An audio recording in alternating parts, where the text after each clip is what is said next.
As a salve, this is Dave, and as a follow-up to the last time we read about our friend Dikaiopolis, I thought it might be fun to look at another story about him, the very next story about his work as a farmer. And you can see there is an illustration in Athanadza of Dikaiopolis, and it says in the caption here, it says Ho Dikaiopolis megan liton aire kai ektu agru fere. So what is that all about? Well, we've got some help here from our vocabulary. And what it means is Dikaiopolis, okay, what does he do? Here's our verb, aire, that is he lifts. What is he lifting? A megan liton. So lithograph or lithium, right? Lithos means a rock, a stone. And mega, right? Megan is matching it in number, gender, and case. It is big, huge, right? Large. So Dikaiopolis is lifting a huge rock, kai ektu agru fere. And, okay, he is, fere means he carries, or he is carrying it, ektu agru. So this is where you see the genitive in Greek. Ektu agru means out of the field. All right, it is taking the place of the Latin ablative of place from which or separation. So Dikaiopolis lifts a huge rock and carries it out of the field. So this story here is our second story, more about Dikaiopolis farming. And you can imagine, I've never actually been to Greece myself. My understanding, though, is that it is a very dry place with fields that are full of rocks, just like described in this story. Sorry about the words on the right margin kind of being cut off a little bit, but we'll be fine. Okay, let's start. What is this first sentence here? Ho Dikaiopolis en to agro pone. Dikaiopolis, pone, we've seen this before, right? He is working en to agro, in the field. This is dative singular with that omega with a little iota subscript underneath. You don't pronounce the iota, although a few centuries before Plato, let's say, before the classical period, it would have been pronounced. So, but not, we won't pronounce it. We will just say ento agro, okay? So Dikaiopolis is working in the field. Okay, next sentence, ton gar agron skapte. So the gar, of course, right, this is, since it's post-positive, it doesn't appear first in the sentence, but we can translate it first. It means for. Ton agron is the accusative of the field. So we're not going to start there. We're going to start with the verb skapte, which means he is digging. We get that meaning down at the bottom here, right? So for he is digging the field. All right. Next sentence here. Makros estin. Okay, we've heard this one before, right? Makros estin, a kind of ad nauseam actually. Makros estin hoponos kai chalepos. The work is great, or long maybe, I don't know, makros, kai chalepos, and difficult.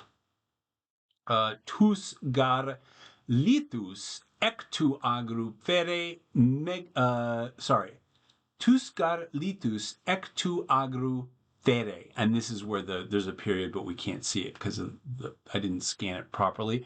So fere, he is carrying, just like in Latin. Okay, feret would be the word in Latin, but fere, tus gar litus, for he is carrying the rocks, right? Tus gar litus, ek tu agru, out of the field. Okay, tu agru is the genitive, just sort of spoilers as you go forward. Like I said, the ablative of place from which or separation is going to be taken, the genitive sort of takes the place of that, right? Next sentence here. Megan liton aire kai pere pros to erma. Aire is the verb here. So he lifts a large stone, a megan liton, kai pere pros to erma. He carries it, and then to pros, or to or toward, to erma, this is neuter accusative, toward the rock pile. Okay. Pros is kind of like the odd of Latin. The accusative takes prepositions rather, that, and it has this sense often of motion toward, like with pros, it is toward or to the rock pile. Iskouros estin ho anthropos ala polun chronon pone kai mala hamne. Okay, so ho anthropos is clearly our subject here, right? The man is iskouros, strong. Ala, but polun chronon pone. So here you have chronos means time, and polun chronon, here you have something we also have seen in Latin, if you studied that, the accusative of duration. So for much time. So, but he works for much time. Kai mala kamne. Mala means very much, and kamne means he tires. So the man is strong, but he is working for a long time and he gets tired. Okay. Next sentence here. Flege gar ho helios kai patatribe auton. So the subject here is ho helios, which perhaps you've guessed is the sun. Okay. For the sun, flege, we get that at the bottom. It is blazing. The sun is blazing. Hai katatribe auton, and it wears him out. That's also at the bottom. Okay, autos, by the way, or auton in this case, accusative, is just him. Could be him, her, it, right? Sometimes it has, if the word auto as part of another word might mean like oneself, or it could just on its own too, but here it's just the sun is wearing him out. Okay. Katidze un, let me just highlight this one. Katidze un hupo todendro kai hesuchadze upolun chronon. So that says katidze means he sits. Un is, of course, the postpositive and so, right? So we'll start there. And so he sits, hupo to dendro, okay, under the tree. A dendron is a tree. So hupo to dendro. Hai hesuchadze, and he rests. U polun chronon, not for a long time. Okay, so he rests for a short time.